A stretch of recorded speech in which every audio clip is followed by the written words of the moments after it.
Hey everyone, in this video I'm going to talk about how to see sensitive content on X, formerly known as Twitter. So when you are trying to go through the Twitter, if you're getting any message says you cannot view this because of a sensitive content, this is what we have to do. First you have to exit from the app, then you have to go to Safari because I'm using here an iPhone. You can try the same step on both iPhone as well as on the Android. Android users has get into the Google Chrome, hence I'm on the Safari, I'm just getting to this one over here. Now on the Google Chrome, you have to just search it like X. So you'll be having this one, just you have to get it, as you can see, this is the x.com. So if I tap on this, I may redirect to the app. So in order to do this, what you need to just press and hold like this.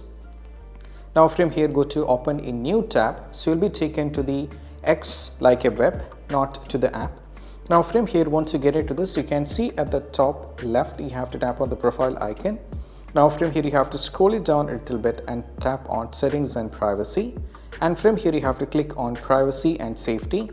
Now from here you have to tap on content you see. Now as you can see here, it says display media that may contain sensitive content. We have to give the permission manually, so just tap on this one. And once you tap on this, you can just go back and try using the X, and every kind of things, even if it is sensitive, you'll be able to view it over here without be any kind of an issue. And this is what we have to do. And I hope this quick video is helpful. That's it. Bye.